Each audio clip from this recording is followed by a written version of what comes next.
It's sad, isn't it, when a candidate has to lie and start airing misleading negative attacks that are a projection of the very things she does? This year, that candidate is Janet Protasiewicz. Janet and the money she gets from out-of-state liberals is trying to scare you about Dan Kelly. Janet and her friends don't want you to know about her 25 years of letting dangerous criminals off easy with no jail and low bail. Janet wants to hide her failures and her behavior by telling dirty lies about Dan Kelly. Because if you really knew her record, you wouldn't vote for her. Did you know Janet has been accused of elder abuse by family members, and it's been corroborated by others? It's true. And Janet is an extremist who has publicly said she wouldn't put her thumb on the scales of justice all the time. Really? And she wants to be a justice? So Janet, if you're listening, listen closely. We don't want a justice who projects her lies on others. We want a justice who has something you might find remarkable: honesty.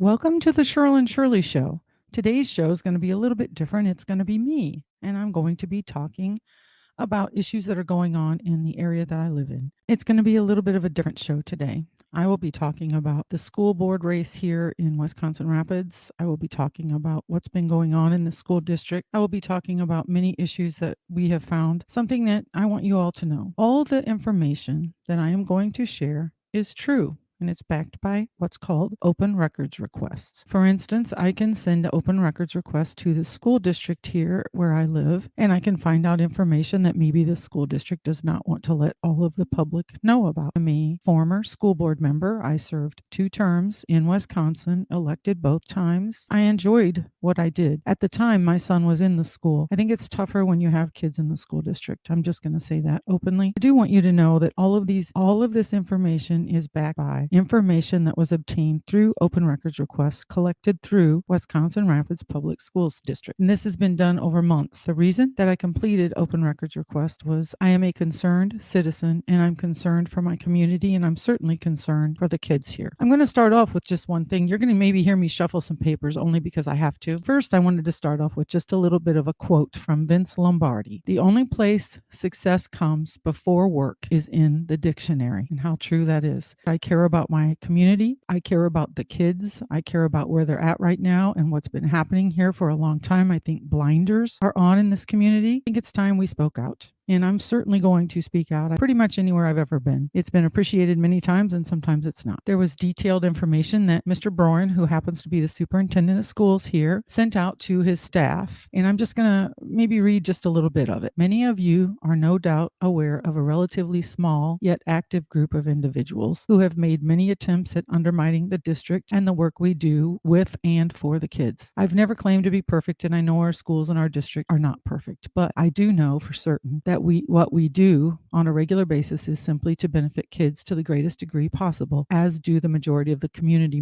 members, in my opinion. I'm going to stop there because I want to address that. First of all, a small yet active group of individuals. He has active in quotation marks. It's really not a small group at all. There's a lot of individuals, and I'm just going to tell you a little bit about some of those individuals. Many of them are former teachers, retired school superintendent, and a retired school psychologist. We have former school board member. We have business people. We have retired individuals from the mill works. We have retired individuals from other positions. We also have active business owners that are working. We have people who work in many different industries, real estate included. There's a lot of information out here that I think is very interesting, and I think that sometimes we forget there are more than just the 4 walls or the buildings at the schools. You have to look at outside in the community too. Many of us are caring people that really do care about where the kids are right now. So the superintendent here has really taken a lot of this stuff to heart. It's not personal. I told him that to his face. He, of course, did not appreciate that. He did not appreciate a couple little conversations that we had, and he actually responded, I would say, a little unprofessional. For the 5th highest paid superintendent in this state, it's shocking to me. He says, this, however, does not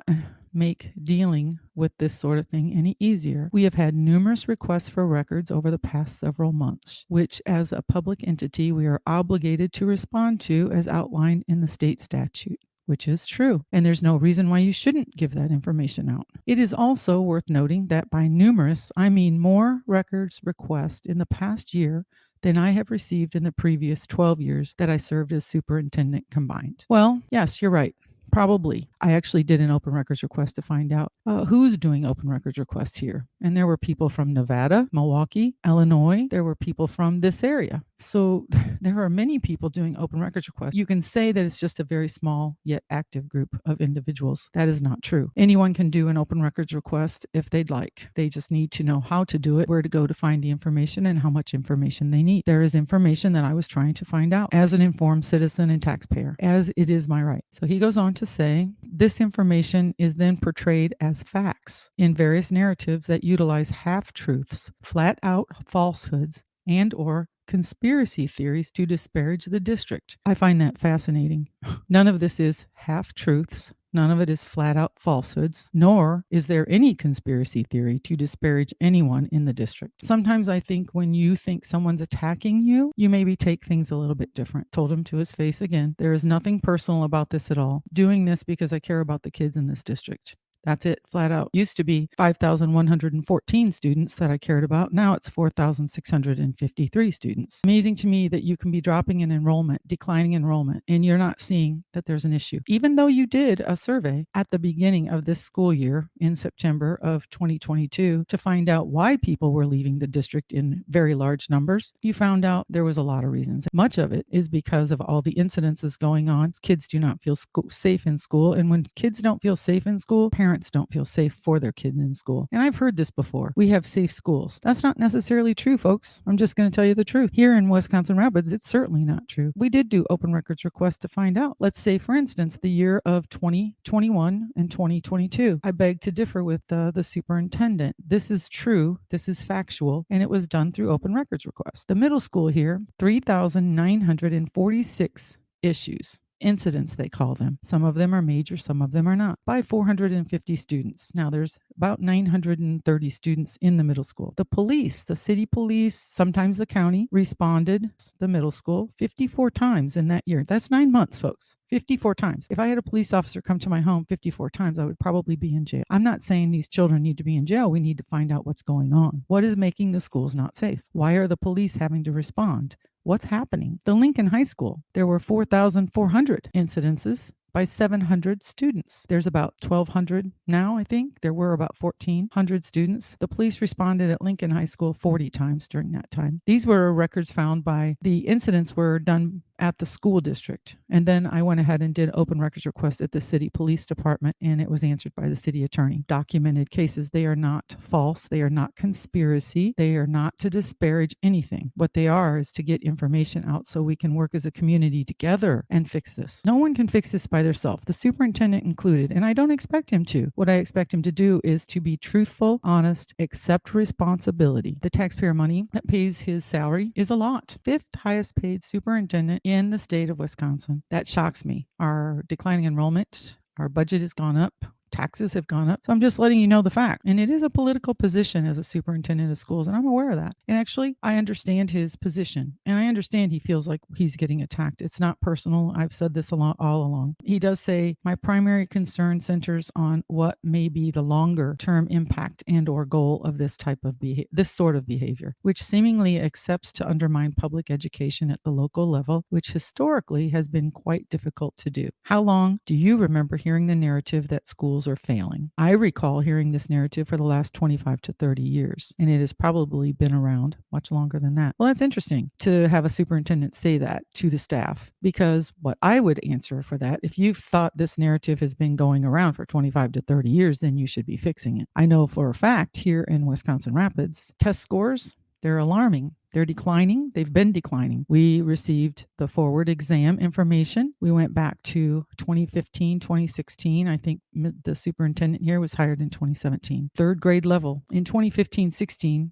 there were 45%, almost 46% of the kids reading at third grade level. In 2020, 2021, it's down to 30%. So that means 70% of the kids in 2020 and 2021 are not reading at grade level, 70% in third grade. How do you think they move forward to fourth, fifth, sixth? Is their reading going to get better? Usually K through 3 is about where reading really becomes instrumental. It has to be effective because in order to make it in the world, you have to be able to read. I also wanted to talk a little bit about the school board, which has 7 people sitting on the board. Most of those people on the board have been on there for a very long time. There is one person on there who was just elected a year ago, and there's another person who was reelected last year, and this is his second term. So he's been on there for 4 years. There's 3 of them up for reelection next year, 2 this year. Serving on a former school board member is that there's no self-evaluations done here for a school board. No self-evaluation because I did an open records request and asked the question because I wanted a copy of it. That was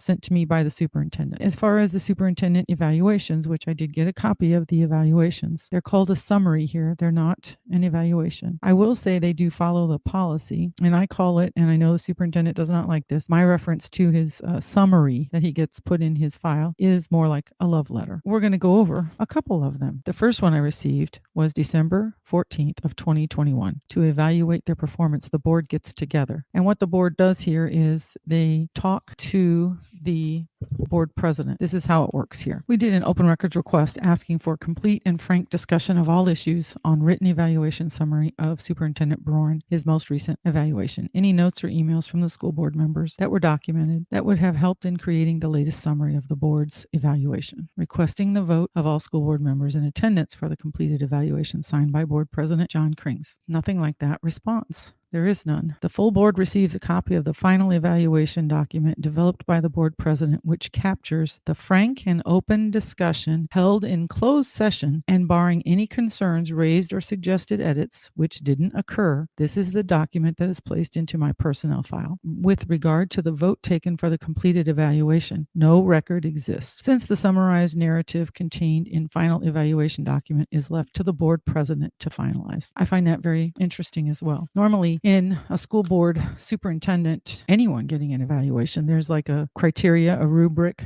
that you follow. We actually received his past evaluations from schools that he had worked at before, which did follow a rubric type of evaluation. His goals stated for 2019-20 and beyond include work throughout the district to adequately address the following areas, and conversations were had around progress. Number 1, equity, 21st century skills, solid tier 1 instruction, becoming truly student-centered. In vocation, evaluate current school structure and determine alternatives to address demographics and resources long-term. Develop and implement a long-range comprehensive facilities plan, including athletic fields. Understand the political landscape and the circumstances under which a possible referendum will pass. Establish an actionable plan to develop a levy override referendum for board approval to bring to voters. Continue work on OPED compensation and retention options. Continue staff outreach, listening sessions, opportunities on a variety of topics as appropriate. Continue mentoring, accountability for administrators and directors. Increase student test scores and student achievement across various demographics with a focus on social emotional learning, mental health, and providing each individual student with what they need to be successful. Lead the approved referendum projects through to completion. Continue to navigate the COVID-19 pandemic and work closely with staff and relevant community partners to implement practices and change, adapt as necessary. So as you see, the list was full of a whole bunch of stuff. Some of it makes sense, some of it doesn't. And what I think hit me the most was number 1, comprehensive facility plan, including athletic facilities, passing the referendum, worrying about making sure that we can get a referendum passed, which is exactly what they did during COVID. The year of 2020, they passed a $49 million referendum, which affects everyone's taxes. And everyone who gets a tax statement should look at their tax statement. Right underneath all of the information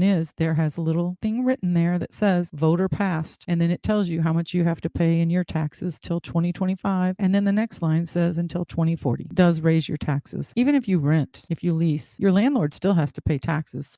We are suffering declining enrollment. Most schools are, but this one here is really a big issue. This is how they do their evaluation. There it is, folks. Pretty much, this is signed by the school board president, and that is John Krings. He is a candidate for the school board. We'll be talking a little bit more about him. This is what goes into his files. So this is really not, there are no notes or anything that you can look back and see of what anyone said in that closed session. If there was anything being documented by anyone, because usually when you do something like this, that's what happens. And the next one comes along. The board met December 12th, 2022 to evaluate your performance. You expressed that you are open to feedback and would welcome both collective and or individual input on areas that need particular focus or improvement, which board appreciates. While COVID-19 pandemic has substantially subsided, your work to remain in contact with public health, district medical advisors, and local hospital officials to continue monitoring the situation has been helpful. Also, continued communication via district COVID dashboard into this year for our parents and community references has been useful for those interested in the topic. Some of this goes on to say how they discussed progress made towards goals around increasing test scores and student achievement across various demographics, with a particular focus on social emotional learning, mental health, and providing each individual student with what they need in order to be successful. Progress has been made to improve scores in most schools this year compared to last, and this will continue to remain an area of focus. Interesting, because that's not really true. Math did go up a little bit. I'll give them credit. This year, the SEL curriculum is either being piloted or implemented at all schools and to varying degrees. The impact of this curriculum being adopted will be better measured over time when it has had an opportunity to build social emotional skill capacity in students. Interesting note here is his wife is now the social emotional coordinator in the school district. She is an occupational therapist, and she was the only person who applied for the job, supposedly via open records request. To be noted that as the economically disadvantaged population continues to increase, student and family needs also increase. Another side note here, we keep talking about how people are economically disadvantaged, and that's pretty much everywhere to some degree because of the inflation that's in place right now. What I found out is from realtors in the area, people are not really moving out of the area. There's not a lot of houses for sale here. It's mostly people moving into the area. Maybe some of us do not have children in school any longer. I'm still paying taxes here. I'm still interested. Area indicators seem to suggest that positive changes are being made in Wisconsin Rapids area middle school, and the culture in the building is shifting to a positive direction. The board would like to see this continue. This year so far, they're still showing that we have some incidences. It says here, you continue to work on marketing and promoting the district through local connections. Talked about staff compensation, which by the way, they did get a raise, 4.7%, as well as the administrators, and this district has 22 administrators. And all of this I'm saying is the truth. None of it is, it's all fact. I'm not saying anything that's not. To deal with potential budget reductions that might be necessary. As alluded to above, student progress and achievement will also be concerted time and attention directed towards for improvement. Again, signed by the board superintendent. My question on this was, truthfully, that this is just all you get. It's actually discussed by the board in closed session, and that's it. The president makes up the mind of what's going to be written, and then you read it as a board member, and you either agree with it or not, I guess. I'm not sure. So I wrote him a letter January 16th, 2023, and I'm going to read that to you. Dear Mr. Brorin, I received your letter today referencing the response to a public records request dated today. The document you sent generated from community feedback provided to the board in 2016, listing all the qualities and characteristics of the next superintendent, is genuinely a super list of wanted qualities. If anyone meets 50% of this list, they have certainly accomplished a ton. As a former board member in Wisconsin, I do realize an evaluation of a superintendent is certainly up to the board he serves, at the discretion of that board. As a citizen and taxpayer who pays your salary, as well as the board you serve's salary, it has come to my attention through many open records requests that I know you are aware of that many of these qualities and characteristics are not being met. The part that really strikes me is that you as a professional would think that a summary is valid enough from a policy revised in the year 2000. That's when the policy was written for the superintendent's evaluation. A policy revised in the year 2000, that you would consider some information gathered in the year 2016 to help find a new superintendent is relevant now. It is 2023. Much has changed. Since you did mention that I served as a former school board member, I will mention in 2006 the criteria and rubric used for a superintendent at the time was based on Wisconsin Association of School Boards. It was extremely detailed. As you are certainly aware, an open records request completed at your former employers was found to have a clear use of an evaluation, a rubric, so the whole board could make sound, informative suggestions and recommendations, as well as kudos. To allow this to fall on the president to interpret each board member, who must discuss this openly with all, well, is almost laughable. Please don't mix this letter as a complaint. I am truly concerned about the direction of WRPS District and the students who are paying the price. The survey sent out to parents, guardians, etc., asking for responses on why people left the district in large numbers. It exposed issues that require immediate action. As this community faces declining enrollment in numbers not seen elsewhere, not obtaining health insurance bids due to not any opportunity really to go to market to get a competitive bid alone is enough to worry taxpayers who pay the majority of this amount. Learning recently that there is no policy for virtual learning when students are not in class due to an ice day or any other reason where they should be receiving classes. After having over a year with COVID virtual learning, that alone would call to action a policy for days necessary to teach, learn virtually. These are only a few items I mentioned. These items are extremely important to us. I expect better out of elected officials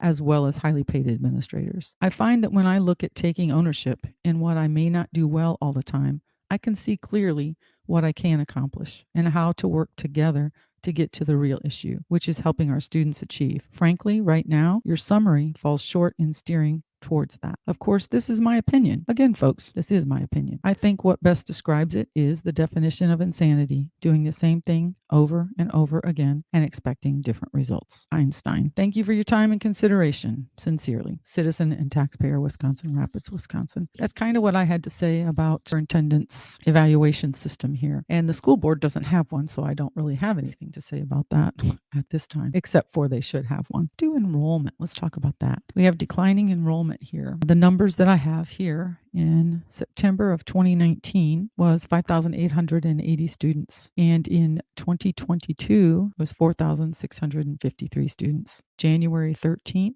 of 2023, so a year and 3 months, 4632, down 194 students. And at about 14 grand a student, that's a lot of money. But our budget is increasing, which is also interesting. In 2018-19, $63 million was our budget, and our budget in 2021-22 was $71.5 million, which is $8.5 million more. It's not counting all of the money that we received in ESSER funding, which is COVID relief funding. It's supposed to help bring our kids back up to their grade level, which obviously, since I'm quoting numbers from 2015-16, they haven't been at grade level for a long time. Obviously, the board is voting for it. It's coming forward, obviously, with recommendations from the administration. I've also, when I've seen like successful schools, and I'm not trying to down the school. I'm really not. This sounds like it because I have so much information here. It's very frustrating to me to hear someone that is in a high position say that we're disparaging the district. I'm not trying to disparage the district. I'm trying to make it clear that we need to do something about it. We need to own it. We need to say we have issues, we have problems, and let's move forward. Let's try to work together as a whole team, not just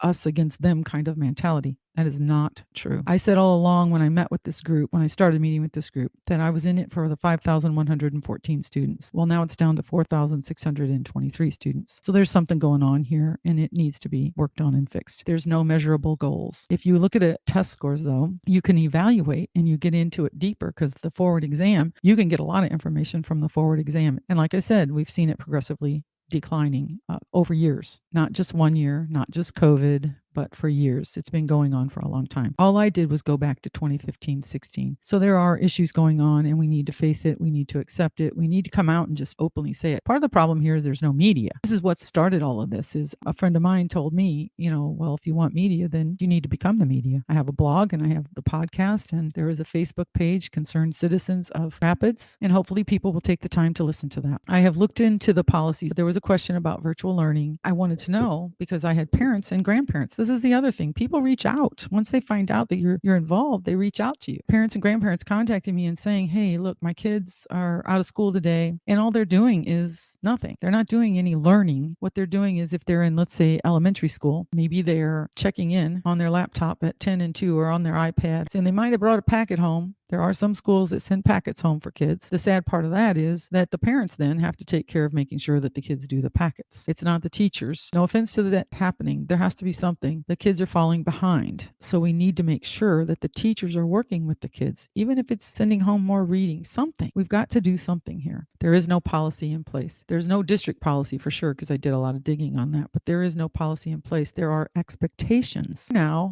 I'm going to give them credit because the curriculum director got together. I did send it to her too. She got together with the superintendent, maybe administration, and they did talk about putting this on the agenda for the board. They're looking at bringing policy updates forward for the board consideration in the spring of 2023. This is the spring, and I hope that they do that because it's about the students and about learning. So we'll see what happens there. After having COVID for over a year and doing virtual learning, you would think that there would have been instantly virtual learning policy, that when a kid is out of school, hey, this is what you do. You go to this classroom and this is how you're going to learn today. Yet that's not happening. We talked about having incidences. I really believe that the teachers and the administration there really do care. There's still a lot of incidences going on. This year, from September to December of 2022, in Lincoln High School, I did receive records. There were 177 major incidences, and there were 2,663 incidences in total. When I say that, that could include truant, it could include late, but it's all kinds of things. It's anything. And some of them are shocking. The ones that are major are shocking. So it's something that needs to be looked at. Behavioral issues and maybe policies in place, updating policies. That I went on the website and I looked at some of the policies and I was really kind of stunned. Many of the policies are very old here. Policies can still work if they're old. I don't have a problem with that. There's a lot of policies are not updated. I mean, a lot's changed in just years and just since COVID happened. If you don't go back and look at the policies and really dig into it, have a ad hoc committee, have parents involved, have students involved, and take a look at the policies, maybe address new policies that could help. And then when you implement the policies, then you have to make sure that the policies are followed. So that's just my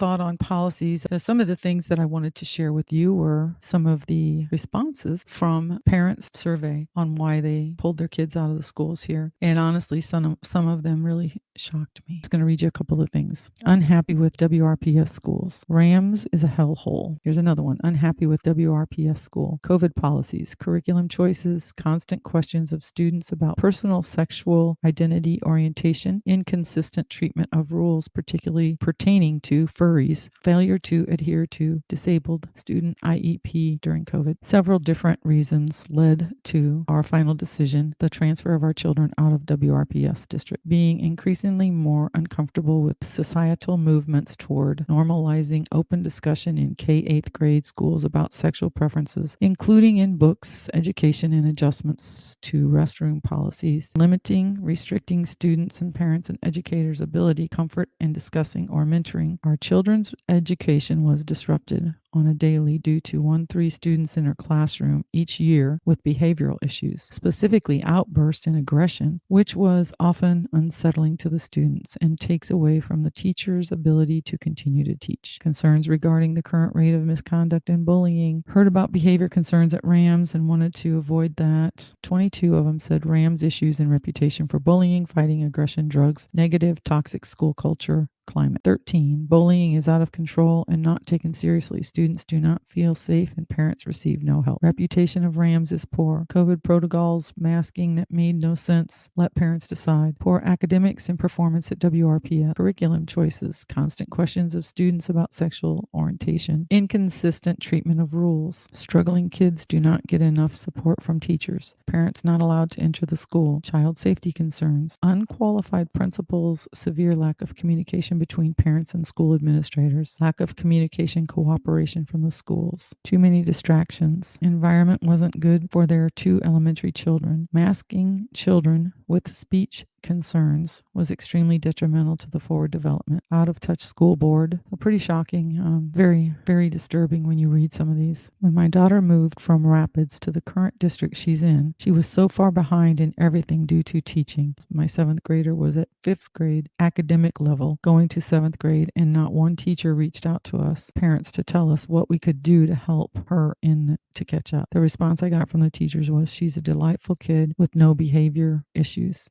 If folks want to see any information too, they can always go to the Concerned Citizens of Rapids Facebook page. Accountability. Accountability means being answerable for your actions and decisions. If you were made responsible for something or you yourself promised to achieve certain outcomes, you can carry and should be held accountable for them. Here's a question for every school board member. How many times between school board meetings do you spend on researching the district? How many of you have pulled data from the DPI to look at scores over a long period of time? Did any of you know we had 10 straight years of failing test scores? accountability. How many times do you look at the policies to see if they are relevant to today? Do you know that we have policies on staff political activities that have not been looked at since 1974? Do you think the political atmosphere today might be a little different than it was in 1974? After reading the strategic plan, it seems to be missing the number one thing that begins a strategic plan, and that is being a vision, a mission, and SMART goals. Do you know what those are? Specific, measurable, achievable, realistic, and the most important, time bound. Finally, what are district core values? I know some of the schools have their own core values. We're going to talk about all the ESSER money that came into the school here, the school district in Wisconsin Rapids. 7,082,465. There's still 3,788,000 unallocated currently. Some of the money went for preparedness in response to long-term school closure, which kind of, when you look at it now, well, that was money not well spent. They will hire some reading specialists or something to help with getting the kids up to date on everything they should be up to date on. But if you want more information on that, you can certainly go to the Facebook page. There is a website that you can go to. It says K-12 COVID relief. How much has been spent in your district? You can click on it and look at your own district. It gives you a lot of information. When the fundraiser was sent out to parents, grandparents, and community, they were asked to donate for supplemental materials for classrooms. I basically was looking to see what they were looking for. And what we received back was that they were going to buy some books and things like that. And so then we started looking at, well, what books and what apps, because we don't know what they're downloading onto these. And I just was looking into that. The school only gets to keep 40% of the sales. And I was a little surprised by that. If you're going to do a fundraiser, let's make it a good fundraiser. And if I'm going to donate, I would like to drive. If I want to give the school $100, I want to drive over there and give them $100. I'm not going to do it by buying some books when I don't know for sure if they're going to get all of that money. They only got to keep 40% of it. So they got $40 out of the 100, as I state my opinion many times on my podcast, which I'm allowed to do. Something we haven't talked about much here is advanced placement classes, AP classes, and our kids are falling through the cracks on that. We did do some research on that. We asked of 2017-18 classes, the number of students who took AP classes, and then the number of students in 2022-23 who are taking classes. Some of them were offered virtual now because only one kid signed up for those. Total of kids in 2017-18 were 355 that took AP classes. 2022-23, the number of students were 212. AP, 2015-16, there were 423 students that were in various classes. 2022-23, there were 209 in various classes. So then we asked, how many of these kids have passed or taken the test?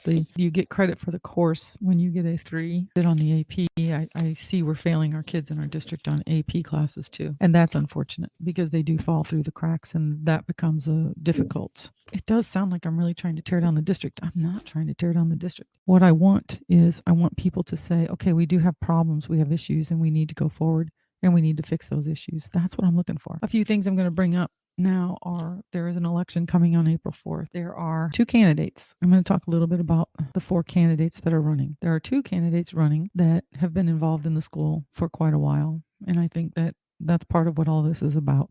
They need to take ownership for much of what has happened, accept the responsibility. I'm going to read my blog. I posted it on March the 10th. On April 4th, I will proudly cast my vote for school board candidates Mike Derrie and Chris Inda. There are many reasons why. I will begin with the facts that the WRPS District is in need of real change. It shows in the data, the test scores, the issues facing the district. I still find it hard to believe that a $49 million referendum passed for this district, much of it for the athletic fields, turf, ? Because I do question that. It passed during the year of 2020.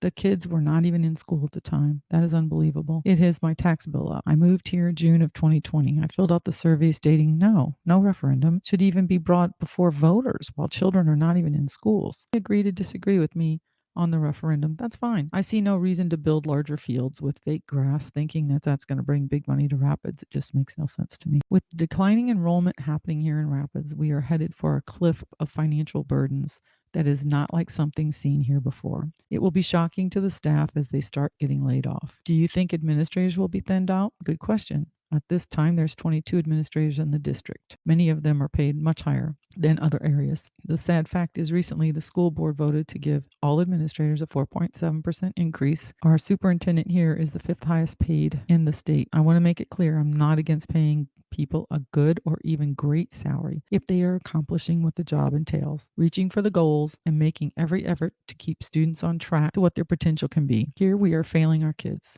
It's unacceptable and unsustainable. The culprits are leadership, lack thereof. They need to be doing what is right for all students, keeping them safe as well as the staff. Have you seen the incident reports here in Rapids? I have. It's appalling. Again, paying someone for a job not done and paying them big bucks is not what I would call an accomplishment. Incidents in Rams as well as the Lincoln High School are over the top. Major incidences are up and very scary. Many students are afraid to go to the restroom by themselves. This is unacceptable. The test scores have been on a decline for many years here. COVID did not cause this. The data collected goes back to 2015-16. Actually, the first year that the new superintendent was hired, I think was 2016. Something to keep in mind is the fact that one candidate, Kathy Stebbins-Hintz, was the curriculum director here in the district for many years. She actually is highly educated and was highly paid, yet continuously chose the wrong curriculum for the students here in Rapids. She recently, at a meet and greet event, stated she feels the district is doing fine and is satisfied with the status quo. Well, the status quo is our third graders cannot read at grade level. About 70%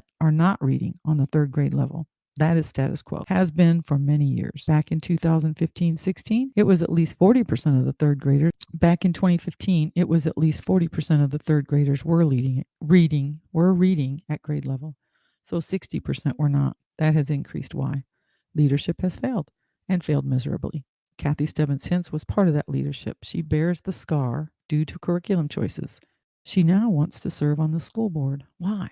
I cannot answer that. If she is elected, the kids will pay the price. She collects her retirement and continues to punish the district with choices she made during her tenure. I will share that the last evaluation completed on Ms. Hintz was dated March 2015. She retired in January of 2020. For 5 years, she did not get evaluated at all. That is a failure. On another note, Kathy Stebbins-Hintz was the Assistant Director of Curriculum and Instruction beginning in 1998, with results from test scores that showed the decline year after year. It's unacceptable. She probably felt like she was doing a good job when you're not told you're not. You can look at measurable results by looking at test scores. When you do look at that and you see it's declining over years, then maybe you need to change what you're doing. Look at the curriculum. I know that she brought the Lucy Calkins reading curriculum here, which has been a failure. It's been shown to be. You can look it up. She brought a math curriculum here that the teachers did not want to teach, and it was a failure. Listen, get together, have people talk. Let's try to work together. And part of this is electing the right people. Insanity. Keep doing the same thing over and over again, expecting different results. Nope, it stays the same. My hope for the kids in the future here is that the voters will open their eyes and see change is the only way to move this district forward. Now for School Board President John Krings. He has lacked in leadership as well. What I have witnessed is failed leadership.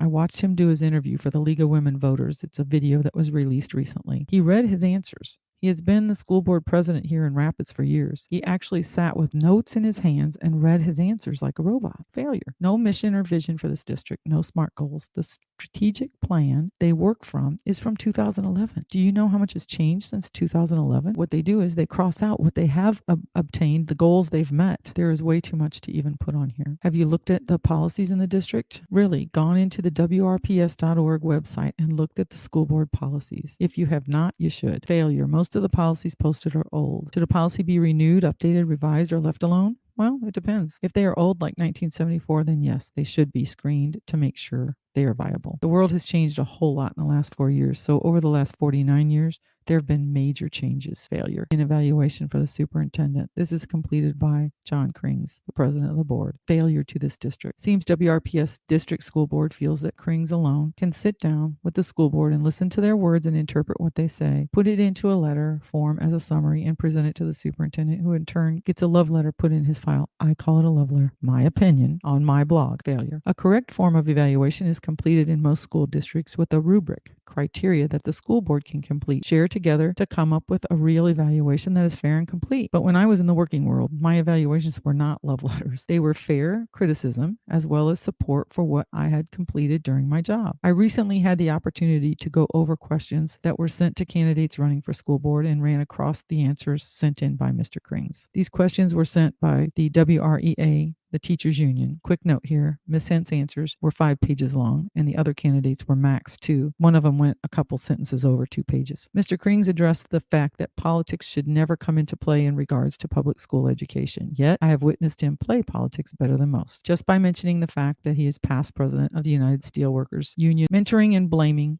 constraints of Act 10 is epitome of political. He has also been questioned about wearing t-shirt to school board meetings where he was aware he would be handing out awards. He looked very unprofessional. I don't really know Mr. Krings well. What I do know is not something that gives me the feeling that he is a leader in the school board president position.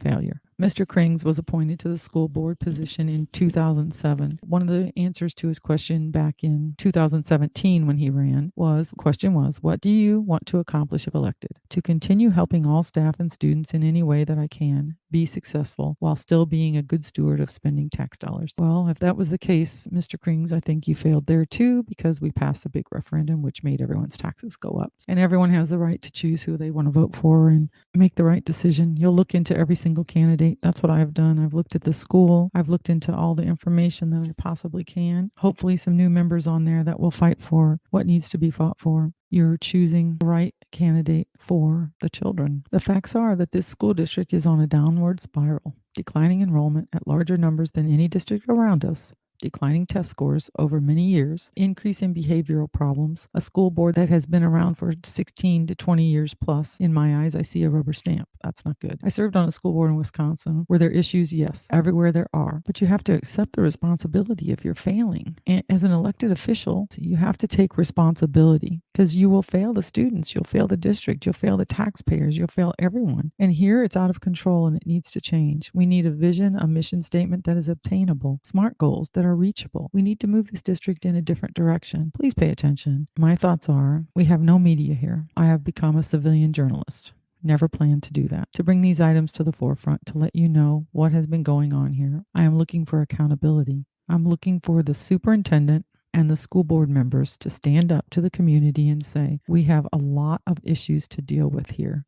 And we need to do it together. The community needs to be involved. We need your help. Parents, groups, come together. Maybe offer us a meeting. Let us sit down as our little group meets. But many people are afraid to do that. I am not. This has been going on for a long time, something that's unacceptable. Make sure you're informed. Ask questions. Find the answers. Share them. Our students are too important to give up on. The superintendent and the school board president are responsible to you, the taxpayer, you, the parent, you, the grandparent, and so on. Help us make change for the kids' sake. Thank you. And I hope you will share the information. I hope you'll share the podcast. I did write something to the school board members too. I wanted to read this because I think it is important. The 8 characteristics of an effective school board. 1. Effective school boards commit to a vision of high expectations for student achievement and quality instruction and define clear goals toward that vision. 2. Effective school boards have strong shared beliefs and values about what is possible for students and their ability to learn, and of the system and its ability to teach all children at high levels. 3. Effective school boards are accountability driven, spending less time on operational issues and more time focused on policies to improve student achievement. 4. Effective school boards have a collaborative relationship with staff and community and establish a strong communication structure to inform and engage both internal and external stakeholders in setting and achieving district goals. 5. Effective boards are data savvy. They embrace and monitor data, even when the information is negative, and use it to drive continuous improvement. 6. Effective school boards align and sustain resources, such as professional development, to meet district goals. 7. Effective school boards lead as a united team with superintendent, each from their respective roles. These are fantastic goals. We can all work together to achieve them. There's a lot of history here. I understand that and I respect it. There's reasons for changes. Sometimes it's the best thing in the world is to open up a new can. I hope that people will listen. And I thank you so much for being willing to take the time to listen to me today. I wanted to make sure that I got this out because I think it's just that important. I hope you have a great day. I hope you will make the April 4th election that I will be casting my vote proudly for Supreme Court for Justice Dan Kelly. Thank you so much for listening to the Cheryl and Shirley Show.